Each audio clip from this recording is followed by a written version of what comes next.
Allez, c'est l'heure du grand format ce matin consacré à la situation en Syrie. Nous vous avons raconté ces dernières 48 heures comment les djihadistes se sont emparés notamment d'Alep, d'une autre grande ville dans le pays.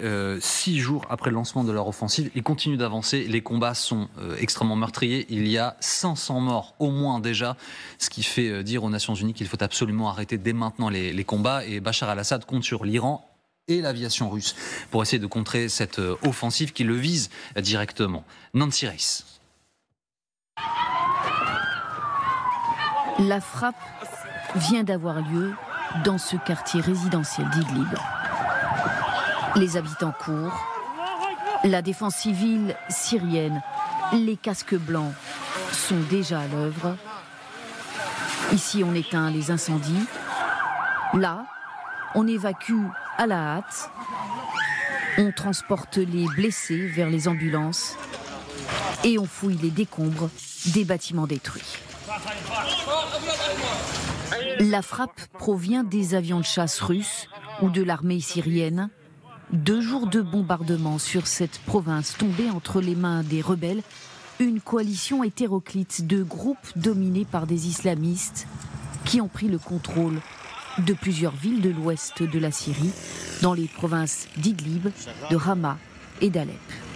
Alep, la 2e ville du pays, est tombée samedi. Une offensive éclair et des groupes soutenus pour certains par la Turquie qui rêvent de voir tomber le président Bachar al-Assad.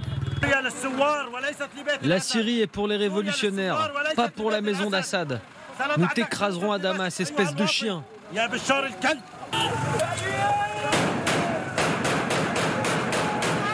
Tal Rifat, au nord d'Alep.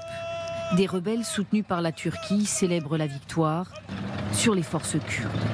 L'offensive arrive donc de toutes parts et l'armée régulière du président syrien a prévenu qu'elle ne ferait pas de quartier. Par la volonté de Dieu, tout est très gérable pour nous et nous sommes prêts pour la confrontation. Le régime qui cherche le soutien de ses alliés russes et iraniens face à des rebelles djihadistes qui avancent sur les routes parsemées d'équipements abandonnés, les routes où la population afflue comme ici à Sarakeb pour retrouver leur maison quittée 5 ans plus tôt.